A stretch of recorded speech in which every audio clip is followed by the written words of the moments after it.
through until 7 o'clock this evening. GB News, the People's Channel, Britain's watching. Join us every night on GB News at 11 p.m. for Headliners, which is 3 top comedians going through the next day's news stories, which is exactly what you need, because when the establishment has gone crazy, you need some craziness to make sense of it. Headliners. You don't have to bother reading the newspaper. We've got it covered for you. Every night at 11 p.m. and repeated every morning at 5 a.m. We won't send you to sleep like some of the other paper review shows out there. So join us 11 p.m. every night on GB News. The People's Channel, Britain's news channel. Who is it? We're here for the show. More energy this time! Welcome to the Dinosaur Hour. I was married to a therapist. And you survived? I thought we were getting Hugh Laurie. Second best. Bellissima. You interviewed Saddam Hussein. What's that like? I was terrified. I'm playing strip poker with these three. Oh! No, thank you. My CDs need to be put in alphabetical order. Are you going to be problematic again? The Dinosaur Hour. Sundays at 9 on GB News.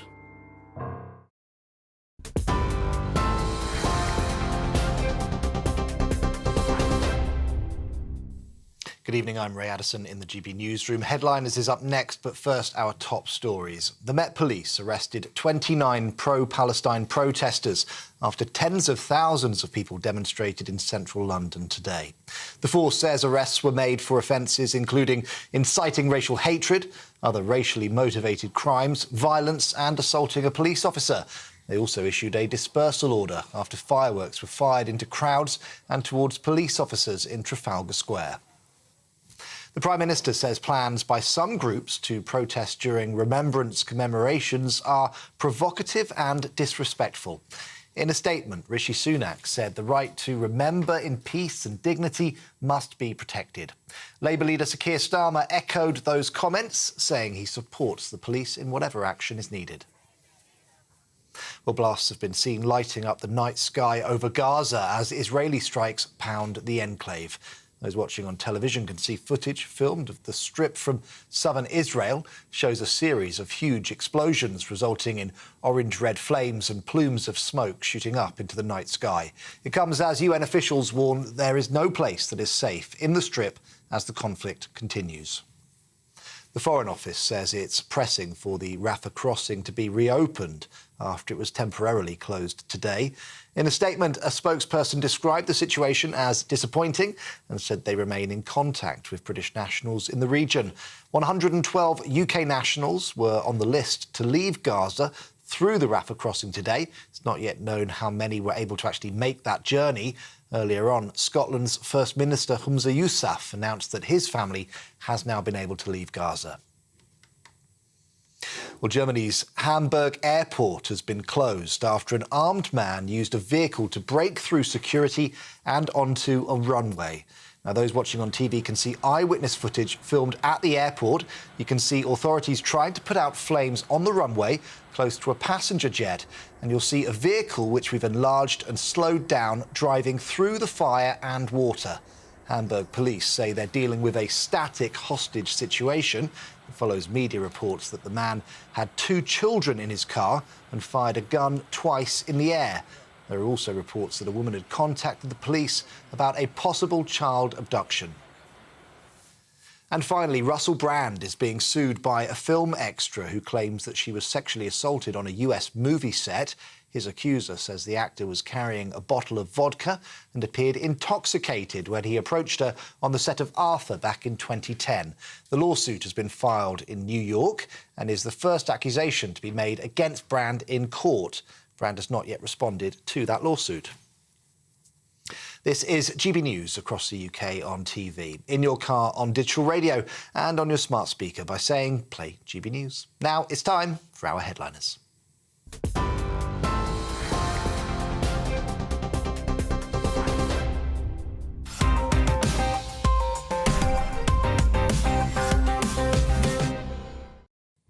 Thank you, Ray. Hello and welcome to Headliners, your first look at Sunday's newspapers with 3 comedians. I'm one of them, I'm Leo Kearse, and I'm joined tonight by GB News' answer to Torvill and Dean because they're both skating on thin ice for the next hour. It's Lewis Schaefer and Cressida Wetton. How you both doing? Good. I thought you went Torval and Dean. I thought those are the people on the TV and in the movies who sell the ads for the movies. No. Oh, They're ice skaters. Bolero. I know who you mean, but I can't remember the name. Dean and something in Dean. Hey, we've got a new tune. Anyway, let's have a look at Sunday's front pages. The Mail on Sunday leads with Tory party covered up for serial rapist MP. The Observer has revealed plan to brand anyone undermining the UK as extremist. The Sunday Express leads with my terror over race hate mobs. The Sunday Mirror has Russell Brand makes £350,000 since the rape claims. The Sunday Telegraph has Met Police advisor led from the river to the sea chant. We're going to be covering that shortly. The Daily Star on Sunday has the Lamshank redemption, and those were your front pages.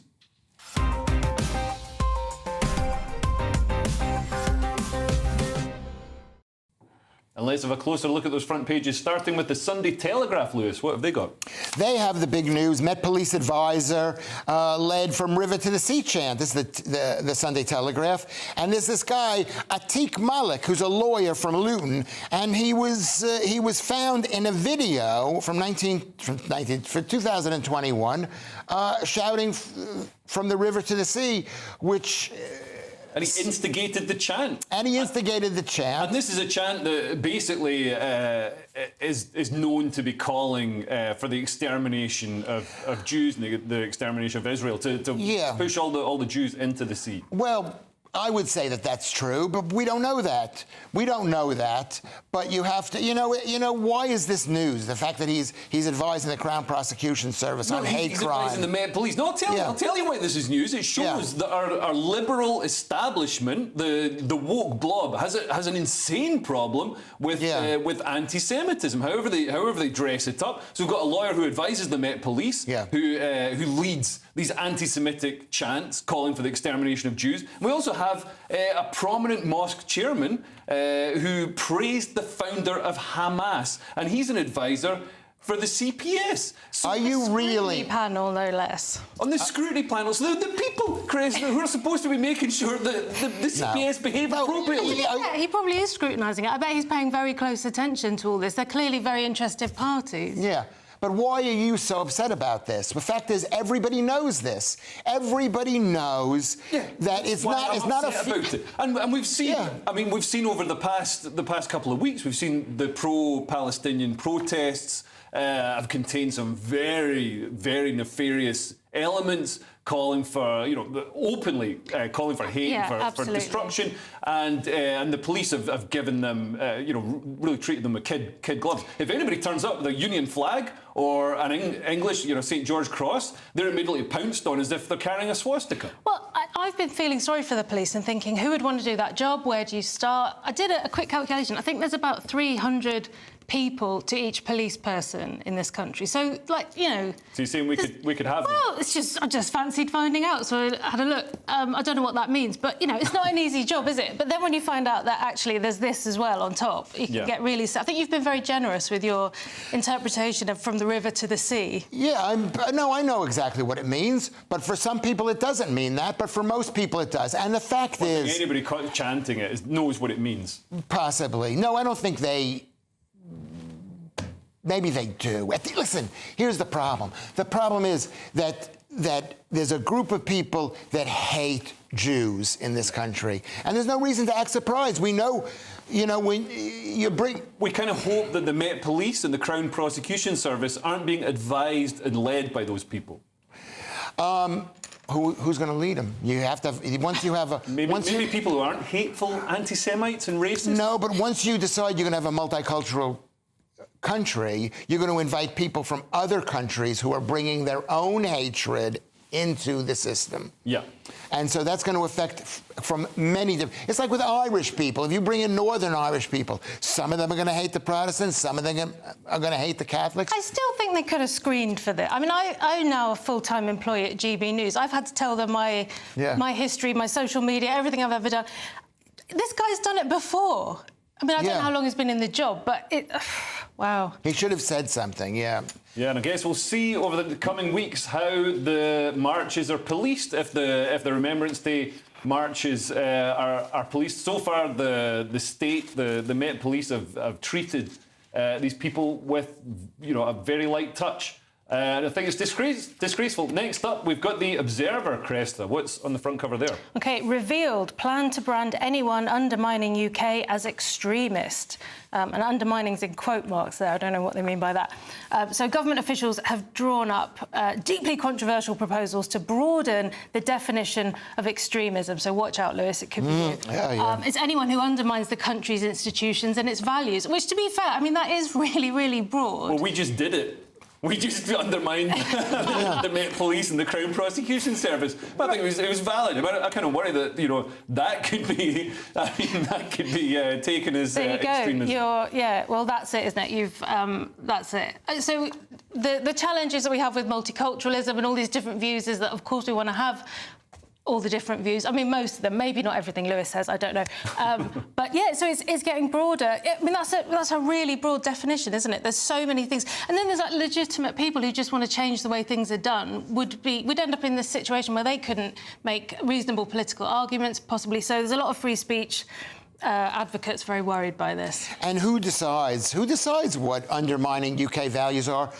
Is it going to be the party in power? Because obviously the Labour Party would have different values than the Tories, and also I think the Labour Party would have more similar attitudes to some of the people who want to undermine the British state and undermine the institution. Right, and is it about letting certain people in versus the people who were born and raised here? I mean, I personally agree that they shouldn't allow people who just moved to this country shout out whatever they want to shout out, and that includes me. I don't, Oh, I'm all for that. It's like a tiered system. Yes, a tiered system. I don't live here. I mean, I do live here, but I'm not from here. So what gives me the right to criticize the people here? But interestingly, I mean, Britain's a very self-deprecating place. It's not like America where people go USA, USA. Like no British people ever stand up in the pub and go UK, UK. So you're saying that I've become British because I'm sitting here criticizing the country? Yeah, I'm worried that self-deprecation, which is the most British thing to do, could become illegal under this law.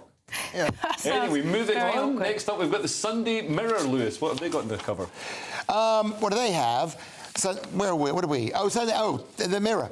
It's Russell Brand makes £350,000 since rape claim as a new victim files suit, which we're going to talk about the new victim later, I guess.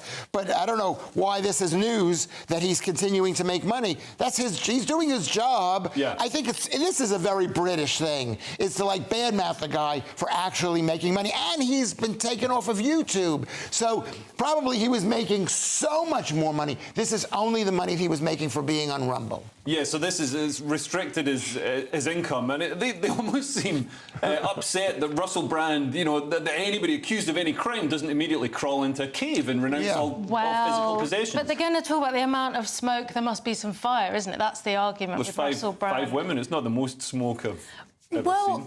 No, but I mean, yeah, but there's been a lot of media. I'm not saying this is my opinion, but I think. I had a discussion with a comedian in a pub a few months ago, and this person said, but you know what Russell Brand's done? And I said, no, I don't know what Russell Brand... And he insisted that he knew, and I made the case several times that we don't know. Yeah. And it was just like, no, but it's a fact, though, right? And that's where the conversation is among my friends. Yeah, and also, I mean, the rumours that went around the circuit, obviously being a comedian on the circuit, you hear these rumours. Every time you hear it, it's been embellished, it's been changed. And also, some of it just sounded like...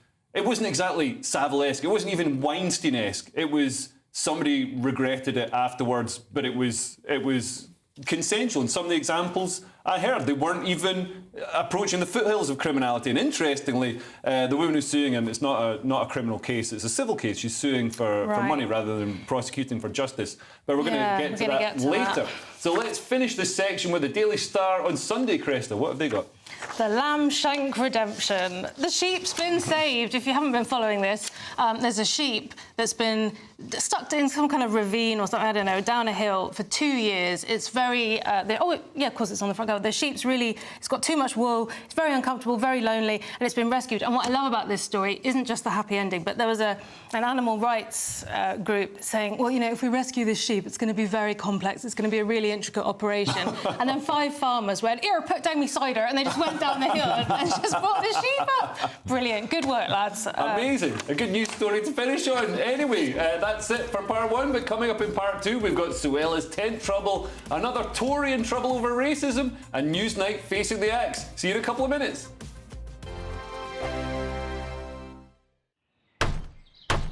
Who is it? We're here for the show. More energy this time! Welcome to the dinosaur hour. I was married to a therapist. And you survived? I thought we were getting Hugh Laurie. Second best. You interviewed Saddam Hussein. What's that like? I was terrified. I'm playing strip poker with these three. Oh! No, thank you. My CDs need to be put in alphabetical order. Are you going to be problematic again? The Dinosaur Hour. Sundays at 9 on GB News. What you get for breakfast is something that, if we do our jobs right, you will wake up to news that you didn't know the night before. It's a conversation. It's not just me and Eamon. We want to get to know you, and we want you to get to know us. From 6, it's Breakfast with Eamon and Isabel. Monday to Thursdays on GB News. Britain's news channel. People in Britain, they love free speech, but they also love fair play. I don't care if I'm speaking somebody from a trade union, from the Labour Party, somebody from the SNP. And I think the viewers like to see that actually we can challenge one another, but in a positive way. We think we ask the questions that people want to ask, and often we ask the questions that we wanted to ask in Parliament but never got the chance to ask. So join us every Saturday, 10 a.m. till noon on GB News, Britain's news channel. Nightmare commute. Kick it up a gear with me, Patrick Christie's, at drive time, 3 till 6 p.m, Monday to Friday on GB News Radio. You can listen online and on DAB+, on the smart speaker app, and on the GB News app. And if you've got an Alexa, all you have to say is, Alexa, play GB News. We're also on TuneIn and the Radio Player apps. From the school run to rush hour, get revved up with me, Patrick Christie's, on GB News and GB News Radio. Tired of the usual focus-tested, pre-prepared Westminster runaround? Well, so am I. So you want higher taxes? Is your department to blame for this? Are you rethinking this policy? Every Sunday at 9:30, I'll be sitting down with those in power to get the truth about the issues affecting you. Let's be honest, we've known about the cost pressures of this project for years, not months. That's the Camilla Tominey Show, a politics show with personality. On GB News, the People's Channel, Britain's news channel. Join us every night on GB News at 11 p.m. for Headliners, which is 3 top comedians going through the next day's news stories, which is exactly what you need, because when the establishment has gone crazy, you need some craziness to make sense of it. Headliners. You don't have to bother reading the newspaper. We've got it covered for you. Every night at 11 p.m. and repeated every morning at 5 a.m. We won't send you to sleep like some of the other paper review shows out there. So join us 11 p.m. every night on GB News. The People's Channel, Britain's news channel.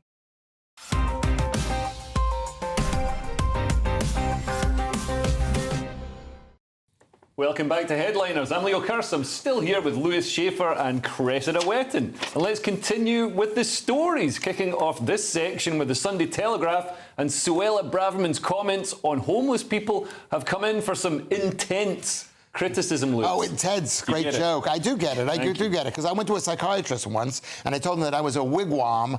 I thought sometimes I woke up at night having nightmares that I was a wigwam or a teepee. And he said that I was too tense. Oh, really? Yeah. I thought that was going to be a joke about waking up in the middle of the night and needing to pee. Yeah, no, that was... What Suella said. What it's... Oh, yeah, we should probably... Sorry, I guess we should. Anyway, homeless people in tents have made a lifestyle choice, says Suella Braverman, who's my favorite name of anybody. She reminds me of a girl that I was in love with in where I was growing up in New York. And basically, you know, she says we're going to start getting people off of the street. Nobody's going to be allowed to sleep in a tent on the street. It's becoming too much like New York. And they're going to find charities for aiding and abetting beggars. So handing out the tents? Yeah, you're not allowed handing out the tents or transporting beggars. And the truth is, as someone who's made a lot of bad lifestyle choices in my lifetime, I actually, I mean, this may be I'm going to get, nobody's going to love me for saying this, but I think it's totally true. A lot of these people, they're living in tents, and they don't have to live in tents. They can have housing on the council. Oh, come on. Everybody knows that homeless people are often in the grip of a mental health crisis. They might be on drugs. I don't know what transporting beggars is about, though. That's about one group of people. I think it's about one group of people who've come from another country and have dominated the begging Very scene. tactfully done, Lewis. Yeah, yes. Oh my God, you did that without committing any hate crime whatsoever. I don't know. They're saying there's going to be a new law. Do we need a new law for this? Isn't it? Surely right now it's not legal to sleep in somebody's doorway. Or to be on the pavement like that. There must be laws. That's what everybody. And you know what the worst thing about this thing is it's going to be in the King's speech. Yeah. So the King is given a piece of paper that's written out by Suella Braverman, and he's got to say it. It's good to say it, even if he hates it. Even if he hates it, and you know he hates half the stuff, because he's Team World. He's like totally not, he's totally not on Suella's side. I love Suella. Suella for Prime Minister. I agree. And yeah, I used to work for Westminster Council, and like you said, a lot of the homelessness is driven by substance abuse, it's driven by mental health problems, and people are difficult. At the time, there were a lot of beds going empty in hostels and accommodation because people just didn't want to. They didn't want to be in the hostels or be in the accommodation anyway. Okay. Moving on. The Independent now, and a Tory MP has had the whip removed after being found guilty of racism. It's probably just as well, given the historical association between racism and whips, Cresta. Nice. Tory MP surrenders whip after he's found guilty of racially abusing activist. So this is Bob Stewart, and he actually, I can't believe he chose to say this, he told somebody from Bahrain to go back to Bahrain.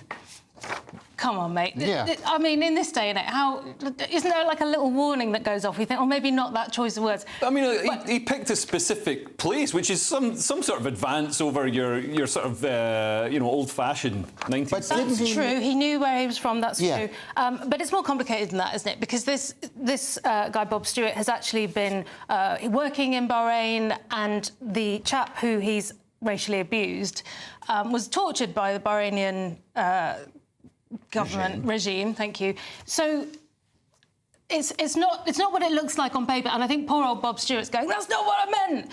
He likes Bahrain and has lots of good things to say about it. Yeah, so for him to say, go back to Bahrain, it's like saying, go back to Bahrain. I think this is what he's saying. It's not as bad as you think it is, or it's not as bad as it used to be. Or but, I mean, this guy was tortured by the Bahrain government, apparently. I mean, that doesn't sound... I can understand why this guy doesn't like Bahrain and probably doesn't want to go... Of all the places to suggest he goes back to, like sending him back to a place where he was hooked up to electrodes. Bob's like, oh, but you should try this restaurant. It was amazing. Let me give you their card. Try again. Have you ever heard that? Has anybody said to you, go back to Scotland? Oh, yeah, all the time. Yeah, well, they used to... I usually ask them for the megabus fare. Yep.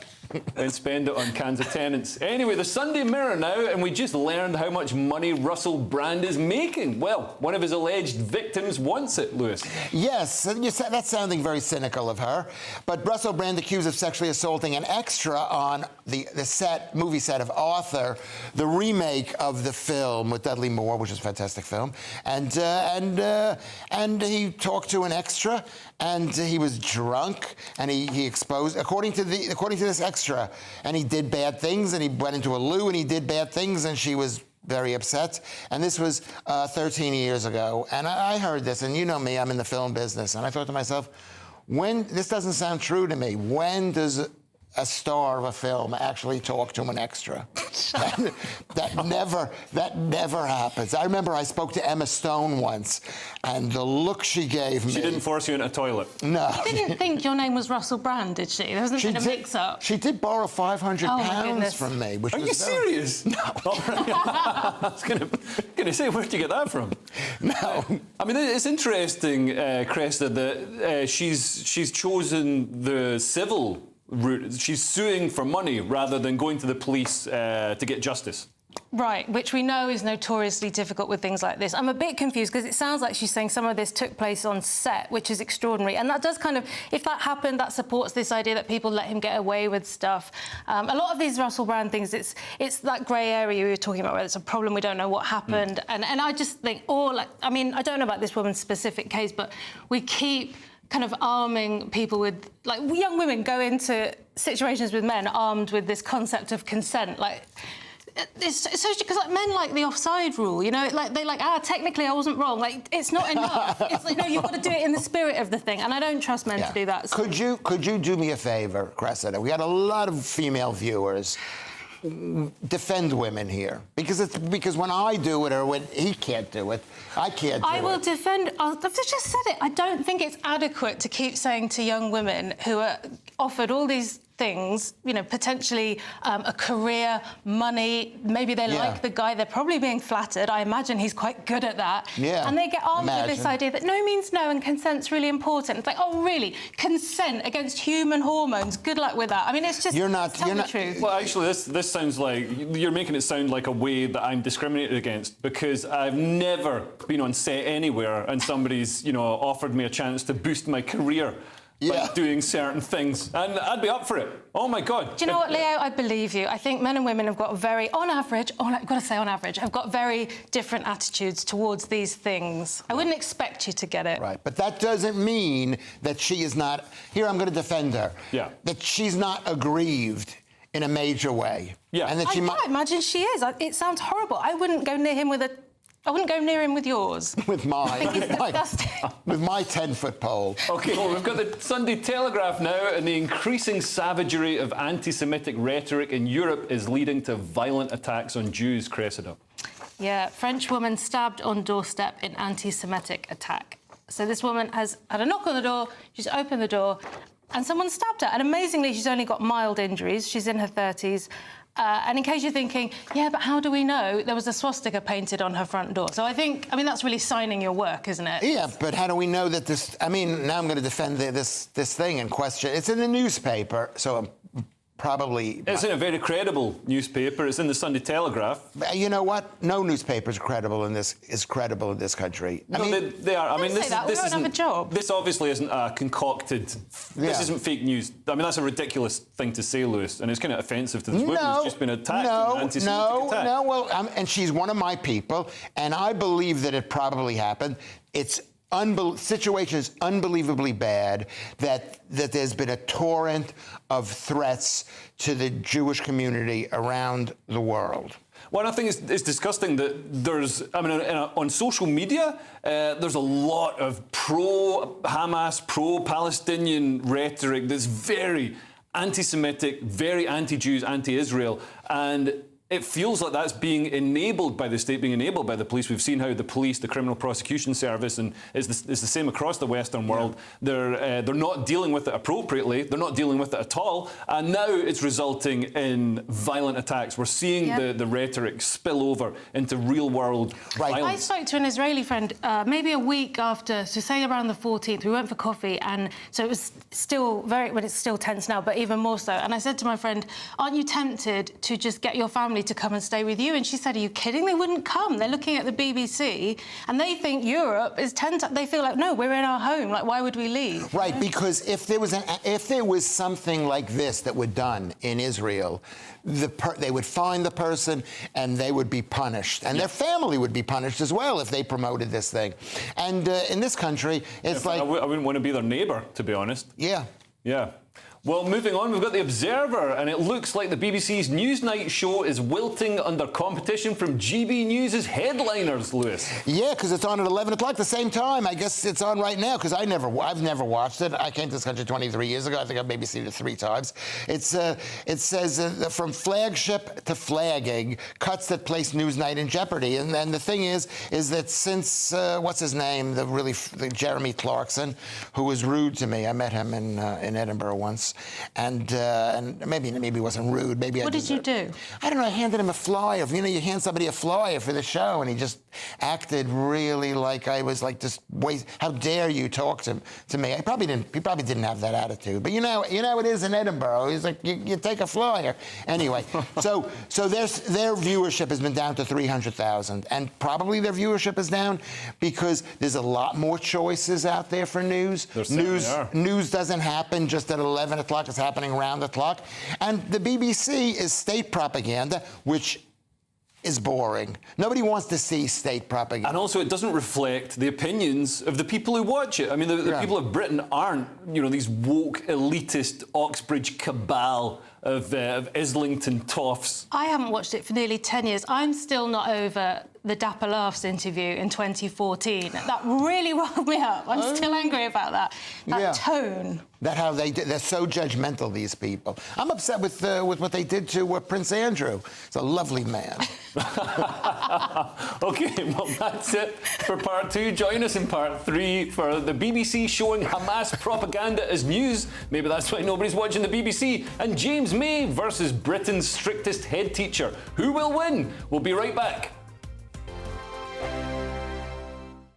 I'm Andrew Doyle. Join me at 7 o'clock every Sunday night for Free Speech Nation, the show where I tackle the week's biggest stories in politics and current affairs with the help of my 2 comedian panellists and a variety of special guests. Free Speech Nation, Sunday nights from 7 on GB News, the People's Channel, Britain's news channel.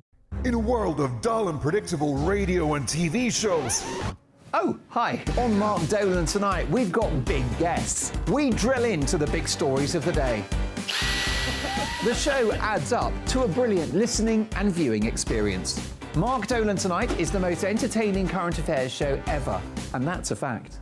Join me, Mark Dolan, Fridays and Saturdays from 9, Sundays from 10. Only on GB News, the People's Channel, Britain's news channel.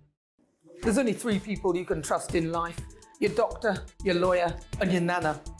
I'm not sure. So join me, Nana Aquare, at 3 p.m. every Saturday and Sunday, where we discuss the biggest topics of the weekend. Be ready for battle. Could you be quiet? What is this? It's on your teeth. It's on your teeth. I don't bite. Well, not without a good reason. Always honest, always fun. Every weekend at 3 p.m. on GB News, the People's Channel, Britain's news channel.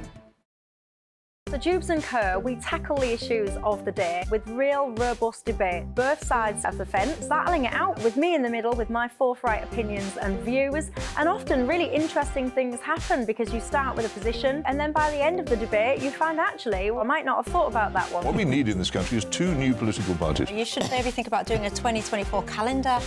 I'm Michelle Dewberry and I'm keeping you company right through until 7 o'clock this evening. GB News, the People's Channel, Britain's watching. Join us every night on GB News at 11 p.m. for Headliners, which is 3 top comedians going through the next day's news stories, which is exactly what you need, because when the establishment has gone crazy, you need some craziness to make sense of it.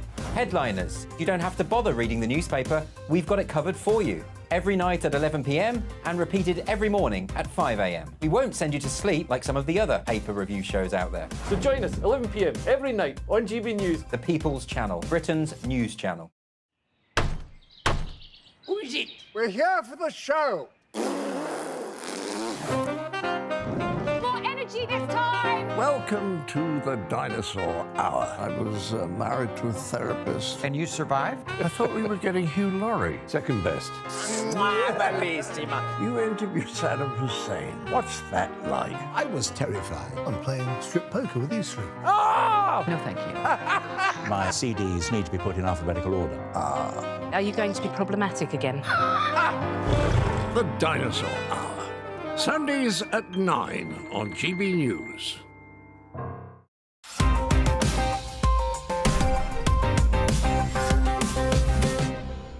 Best points. Welcome back to Headliners. We've got the Sunday Express now, and the BBC is showing fake Hamas propaganda in its news footage. I thought BBC Verify were supposed to stop this kind of thing, Cresta. BBC provokes fury for running footage featuring famous Hamas propaganda actor, and he is famous. I don't know any actors. I wouldn't know Tom Cruise if he walked in here, and this guy, I know who he is. You recognised his face? I keep seeing seeing him. He pops up everywhere. So there's been calls for an inquiry, so that's reassuring, into the coverage of the Israel-Gaza crisis from the BBC. Because this guy... So the 6 o'clock news have used his footage, and this is what's really amazing. Not only has it been called out, they're now saying that he's not fake. Well, we've got the picture of this is a tweet that was put out that shows the different roles that he's played in these. I mean, they're called Pallywood. It's the Palestinian Hollywood. So he's played a freedom fighter, a blood donor, a foster father, a resilient patient, a revived corpse, a war correspondent, very unconvincing there. The helmet doesn't fit him at all. American Idol, not the TV show, I suppose, a radiology tech, and a tour guide. These are some of the roles that he's had. But the BBC seem oblivious to this. I don't know if they're being willfully oblivious or if they genuinely didn't recognise him. I think everybody else with an internet connection did. I can't believe it. It's funny that they would claim to have that they would even have an idea of verifying things. And it's so ridiculous. Because they want to believe it. And obviously people are dying there and it's bad in the Gaza. But when you see some of the videos and the children that are, like some of the children are being carried and they're covered in dust and dirt. Yeah. At least the top half of their body is, but the rest isn't. And there are never any mothers around. There are never any women around. It's just in a field of men. And I think it's what's happened is you become your enemy. And the enemy of the Jewish people were the eternal victims. And now the Palestinians are painting themselves as the victims. That's so unlike... But to be fair, if a building's collapsed, there's somebody somewhere's going to be in a right state. It's not like there aren't dead... Yeah. I'm not denying that for a second. This is the thing. So I don't understand why you need to do this. Exactly. I've seen so much footage, genuine footage of, horrible atrocities, horrible deaths and injuries. And so I don't understand why they'd undermine... Yeah. There's been more disinformation and more, fake AI-generated imagery and all the rest of it flying around in this conflict than any conflict I've ever seen. And I don't know why they do it when there is valid footage there. It undermines the validity. I'm going to get into trouble for saying this. I've seen a lot of video which shows a lot of men and a few little children. Right. And no women anywhere to be found. And that's very weird. Oh, my God, I can't believe I said that. I want to apologize for that. Well, it's your lived experience, Lewis. Yeah. Anyway, we've got the Observer now, and Ofsted ratings have been judged to be inadequate, Lewis. Yeah, inadequate. This is Ofsted. As soon as I saw Ofsted, I thought Ofcom, and I had a flash. I had a moment of panic. And this is not even a news story, but this is kind of an opinion piece in The Guardian where they asked all the heads of the Ofsted, which is the Office for TED. Oh, no, the Office for Education. The Office for Education. I think you need some. And it said parents can't rely on Ofsted to judge the school that they're sending their kids to, because 80% of the evaluations are either good or outstanding. Right. And as a parent, I know for a fact that if your child goes to a good school, that's a school run by people who are learning challenged. It's a good school. It's a horrible... It's a little bit everyone gets a badge, isn't it? And the problem everybody gets a badge. These words are just so... I mean, like, schools are a complex thing, right? Yeah. So they've got words good, outstanding and inadequate. All of those words could be used to describe you. You know what I mean? Boo. Don't boo that. That was 2 out of 3. That's pretty good. Anyway, when I was preparing to go to school, my parents had a choice between 2. And there was one where they made the kids put their blazers on, and the other one had peeling paint, and the kids used to gob on each other at break time. My parents just kind of got a feel for it and went, oh, probably that one. Right. Doesn't people in the area just discuss the school? Yeah. You know which is the good school, really. So really you don't need the Ofsted recommendations. You speak to other parents. Yeah. You speak to veterans of the school. No, you don't need Ofsted at all. It's just more centralisation on behalf of the British government. OK, well, we've got The Independent now, and James May is making fun of Britain's strictest head teacher. Is she going to give him detention, Cressida? She should do. James May leads mockery of Britain's strictest head teacher over complaint about M&S Christmas advert. I'm sure we've all seen the advert now. It's this really horrible, sort of cynical, postmodern, what's the point, burn the Christmas cards. Yeah. It's just... And they don't even call it Christmas. They call it Thismas, which sounds like some sort of pronoun. It's so miserable. I mean, I know not everybody's religious. Some of us just call it the Festival of Guilt. I get all that. There's a lot of cynicism. Yeah. But it's not meant to come from M&S, is it? They're meant to be the positive spin. So Catherine Birbalsingh has done what you kind of expect of her. She's done this very serious open letter saying, when our nation is on its knees trying to keep our spirits high for what we can all achieve together, this is not the time for you to encourage people to ignore the inspirational spirit of Christmas, of self-sacrifice, gratitude, and so on and so on. And it's just very heartfelt, and I completely agree, you know, because we're in a selfish time now, aren't we? You know, it started with Jennifer Aniston and that shampoo advert. And no, it did, because you're worth... Oh, I'm worth shiny hair. Well, what about being worth, like, the values of... I like how you've pinned the downfall of Western civilization on a shampoo advert. Hasn't she suffered enough? But you know what?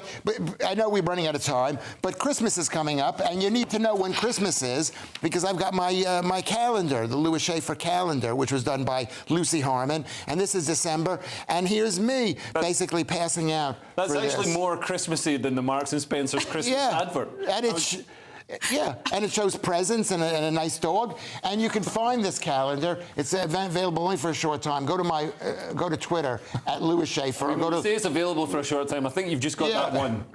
That is the one. No, we're prepared to print as many as 5 of these. Right. OK, he must have just put ink in that printer. Anyway, we've got The Observer now with bad news for irritating narcissists in the gym. You're not going to be allowed to film your workout anymore, Lewis. Yeah, well, this is The Guardian. Not cool. UK gyms ban camera kit in crackdown on selfies and videos. And it's saying that they're banning camera equipment because because the people are hogging the equipment while they videotape it. It's taking up space. People don't have permission.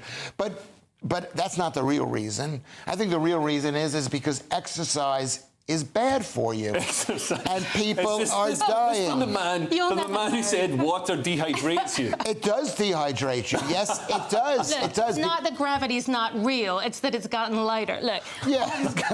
Is that right? I don't know. No, it's just not as important, this is gravity. typical of our society to, on the one hand, be in favour of all these crazy new fetishes and sex is fine, sex work is work. And on the other hand, if you look at me in the gym, then your life is over. But this is people filming themselves in the gym, and this has caused a lot of problems. I've seen lots of videos of it's always women, sorry, Cresta, but they're filming themselves doing their squat or whatever it is, you know, their nice little housewife buttercup squat. But they film themselves doing that, and like a man will just walk past, and they'll post it on TikTok, being like, "Oh my God, this horrible man staring at me in the gym." That's what I mean. Oh, is that what you mean? That's what she meant. Okay. Yeah, sorry, I wasn't listening. And she's right about that.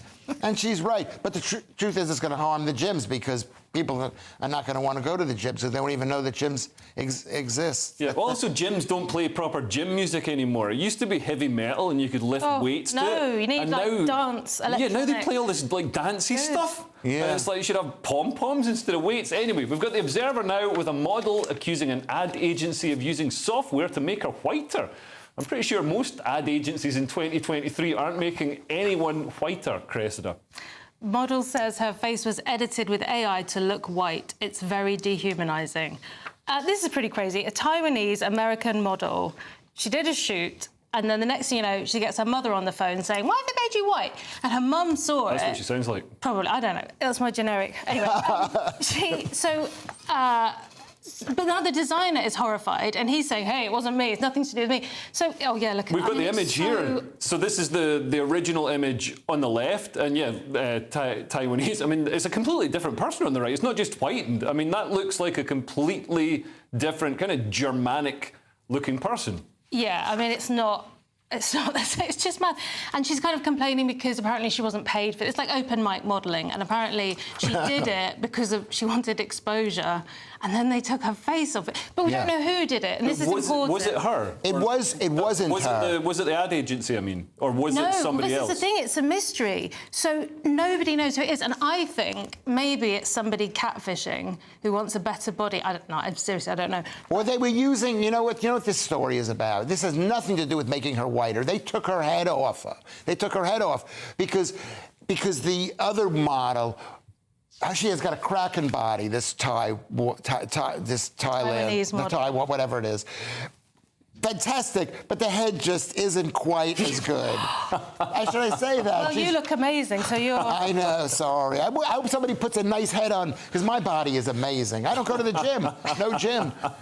But, boy, I've said bad things today. I want to apologize for that. No, she's a beautiful girl. I would go. I mean, don't say that. We don't need to know what you would. If this is... I would. But if this isn't the ad agency, this is just some random on the internet who's changed it, photoshopped it, and then stuck it on Twitter, and somebody's seen it. I mean, that happens all the time. That's just some crazy guy on the internet. And she was making what we would say in America, she's making a federal case out of it. Right, making a big fuss. A big fuss. Anyway, that's part 3 done. In the final section, we've got tons of hypocrisy. We've got Gary Lineker in hot water and Just Stop Oil protesters flying to India. See you in a couple of minutes.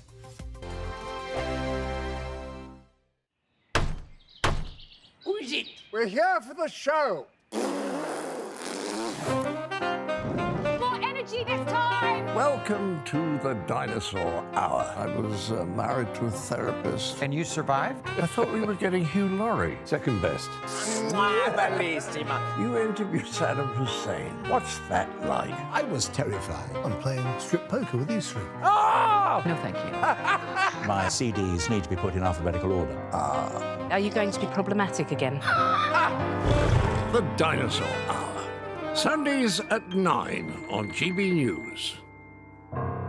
Tired of the usual focus-tested, pre-prepared Westminster runaround? Well, so am I. So you want higher taxes? Is your department to blame for this? Are you rethinking this policy? Every Sunday at 9:30, I'll be sitting down with those in power to get the truth about the issues affecting you. Let's be honest, we've known about the cost pressures of this project for years, not months. That's the Camilla Tominey Show, a politics show with personality. On GB News, the People's Channel, Britain's news channel. Join me, Patrick Christie's, Monday to Friday, 3 till 6. We tackle the day's news agenda like you've never seen before. It's high tempo, high octane, the most controversial topics, and the best guests. You will not be able to take your eyes and ears off it. I'm not afraid to ask the questions that you really want answered. 3 till 6 p.m, Monday to Friday on GB News, the People's Channel, Britain's news channel. Now then, Lee Anderson here. Join me on GB News on my show, The Real World, every Friday at 7 p.m. I'm not eating bloody cat. Are you Delicious. mental? Open your mouth. OK, here comes a train. Reminds me of the scene in Singing in the Rain. Adam, is that a good one? Whoa! Join me at 7 on GB News, Britain's news channel. I'm Andrew Doyle. Join me at 7 o'clock every Sunday night for Free Speech Nation, the show where I tackle the week's biggest stories in politics and current affairs with the help of my 2 comedian panellists and a variety of special guests. Free Speech Nation, Sunday nights from 7 on GB News, the People's Channel, Britain's news channel. GB News, unlike other broadcasters, isn't obsessed with the London-Westminster bubble. We think there's a nation beyond the M25, and that's why we talk about the issues that matter across the land. Join me on State of the Nation, 8 to 9 o'clock, Monday to Thursday, on GB News. Daisy's listening, and you should too. In a world of dull and predictable radio and TV shows, Oh, hi. On Mark Dolan tonight, we've got big guests. We drill into the big stories of the day. The show adds up to a brilliant listening and viewing experience. Mark Dolan Tonight is the most entertaining current affairs show ever, and that's a fact. Join me, Mark Dolan, Fridays and Saturdays from 9, Sundays from 10. Only on GB News, the People's Channel, Britain's news channel.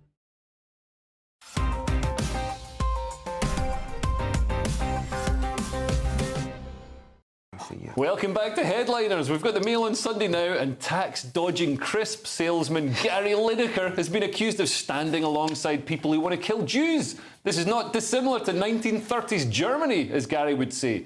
Lewis, tell us more. Well, it's Gary Lineker, and he's a leftist blowhard, and people are upset at him because he works for the BBC, and because our money, or your money, goes to the BBC. We think we have some control over it, which is their mistake. If they want to, they can say whatever they want to say. Yeah. Just don't take our money. Am I right? Yeah. Just don't take our money. If you want to be state propaganda, don't make us pay for it. What is? Yeah, exactly. Yeah. But yeah, getting back to what he tweeted and what's been said about it. So he's under fire for ill-informed drivel. We've got the original tweet. He says marching and calling for a ceasefire and peace so that more innocent children don't get killed is not really the definition of a hate march.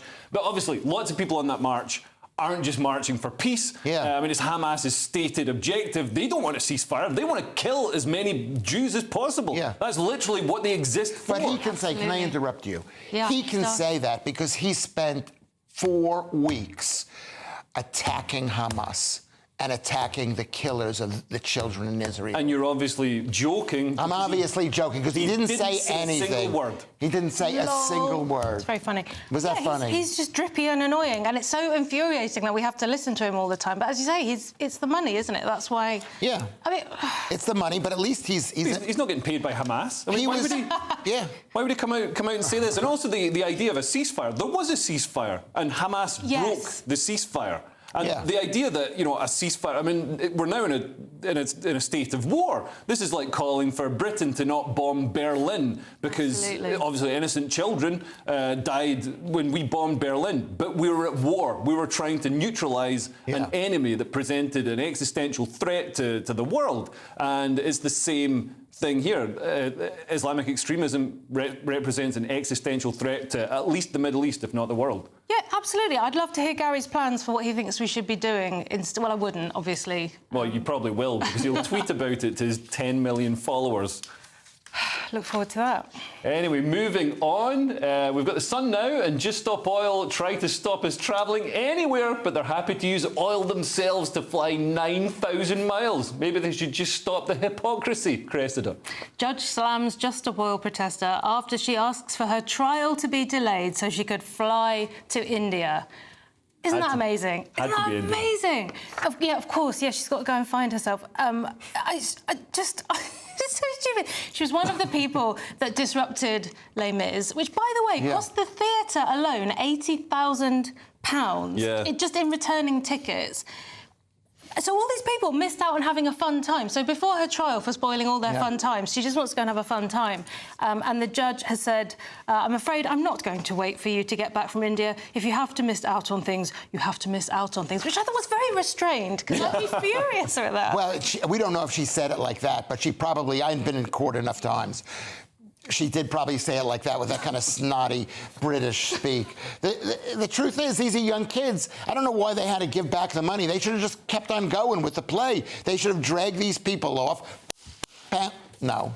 Well, they could have made it part, because in Les Mis, I've never seen it, but isn't it about the French Revolution? They've probably got some working guillotines on stage. Don't get me started. I have seen it. And the irony of them doing this, it's like they think they're above everyone, don't they? Why the irony? And the names. Because it's about the working classes. The names Poppy Bliss. I mean, these are people. I didn't know where. No, we should absolutely mention it. I mean, the protesters. I mean, they've always got names like, Careful. Iselda. The real posh names, Cressida, stuff like that. Yeah. But I mean, flying 9,000 miles, burning all that jet fuel, that kerosene, going straight into the atmosphere, probably killing some penguins as she goes. I mean, it's just rank hypocrisy when she's stopping just some regular people enjoying a little bit of a play. Anyway, we've got the Sunday Express now, and AI has been used to tell us what chickens are saying. Apparently, one of them's already written the Labour manifesto, Lewis. Yeah. Well, high-tech AI technology being used to translate what chickens are saying. And this goes under the headline, crediting or blaming everything for AI, basically. There's two dudes from Texas, and they're monitoring chickens in a chicken coop, and they can tell if a chicken is hungry, happy, brooding, in danger. I mean, Maybe they could check whether the chicken is a breast man, a breast chicken, or a leg chicken. Brilliant. A leg chicken. Amazing. Can they build one for Lewis Schaefer so we know what that means? Probably not. I think this is the death of love because people aren't looking after their pets anymore. If you have chickens, the joy of the chickens is go and look after your chicken, collect the eggs, do all the chicken stuff. Yeah. All this leaving it to AI. Don't just get a Tamagotchi. But who has pet chicken as pets? People form closer bonds with their chickens if they know exactly what they're saying and thinking at all times. I'm worried that they're not spending enough time skin on feather. You know. That's a disturbing image. Anyway, we've got the Mail on Sunday now with a politician who thinks the Roman Empire fell because of homosexuality. I think it's because you can't run in a toga, but I suppose those two things aren't mutually exclusive, Cressida. House Speaker Mike Johnson blamed the fall of the Roman Empire on homosexual behaviour. Audio clip reveals. So he was being interviewed in 2008. He probably hasn't changed his mind. Apparently this guy's really not into LGBTQ stuff. Which isn't a good look in this day and age, is it? But I've come across this idea before. Camille Paglia, ancient historian, also gay, which is kind of relevant, and she doesn't blame homosexual behaviour for the fall of empires, but she does say in late phases, if you look at the art, it tends to become more effeminate. And we saw this with the French Revolution. They were all wearing the big wigs. The men were wearing big wigs and lipstick and all the rest of it. And we're seeing it now in Western civilization. He's got it the wrong way round, hasn't he, I think, if there's anything in it at all. But I don't know. Well, this is one of those stories that is just part of this. So everybody is anti-gay in America until this guy gets exposed for gay sex with a million guys.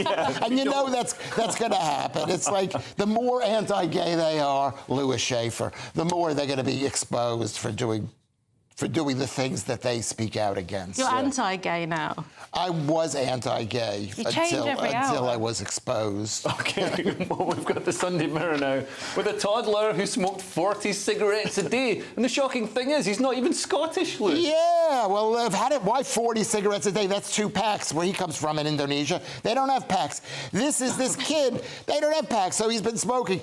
But this is the oldest story we've ever come across. The guy in 2010 was 2 years old, and he was smoking cigarettes. Everybody saw those images of this guy, and they weaned him off. Now, 13 years later, the dude is 15. He hasn't been smoking in like 10 years. Okay? Yeah, he's just approaching the legal age to smoke. To smoke, yeah. So he hasn't done it in 10 years. And there's no new bit of information about it. We went and saw him. He's 15 years old. Here's a picture of him 15. But he's healthy. He's healthy. He's healthy. Well, let's hope he lives. This is totally a non-story. Can you see the story? No, it isn't. When did you last see a child of 18 months smoking? It's a massive child abuse. That was 13 years ago this happened. You can buy one of my cups. Totally a non-story. Thank you, Lucy Harmon. This is not our worthy website. Of your cup. This is stop plugging all your nonsensical side hustles. This is not a non-story. This is an 18-month-old that was smoking 40 cigarettes a day, which he couldn't even afford. But he gave up smoking in 2013 when he was 5, and he hasn't smoked since. So nothing has happened in 8 years. Yeah, but I didn't know about this 8 years ago. Maybe his literary skills weren't great when he was 18 months old. Maybe they were good enough to go down to the shops and buy a packet of cigarettes. Anyway, the show is nearly over, so let's take another quick look at Sunday's front pages. The Mail on Sunday leads with Tory party covered up for serial rapist MP. The Observer has revealed plan to brand anyone undermining the UK as extremist. The Sunday Express has my terror over race hate mobs. The Sunday Mirror leads with Russell Brand makes £350,000 since the rape claim. The Sunday Telegraph has Met Police advisor led the From the River to the Sea chant. And the Daily Star on Sunday has the Lamshank redemption. And those were your front pages, and that's all we have time for. Thank you to my guests Lewis Schaefer and Cressida Wetton. We're back tomorrow when Nick Dixon will be back with Lewis and Paul Cox. And if you're watching at 5 a.m, stay tuned for breakfast. Good night.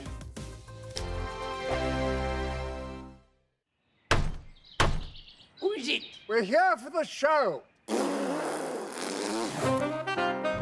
More energy this time! Well, Welcome to the dinosaur hour. I was married to a therapist. And you survived? I thought we were getting Hugh Laurie. Second best. You interviewed Saddam Hussein. What's that like? I was terrified. I'm playing strip poker with these three. Oh! No, thank you. My CDs need to be put in alphabetical order. Are you going to be problematic again? The Dinosaur Hour. Sundays at 9 on GB News. What you get for breakfast is something that, if we do our jobs right, you will wake up to news that you didn't know the night before. It's a conversation. It's not just me and Eamon. We want to get to know you, and we want you to get to know us. From 6, it's Breakfast with Eamon and Isabel. Monday to Thursdays on GB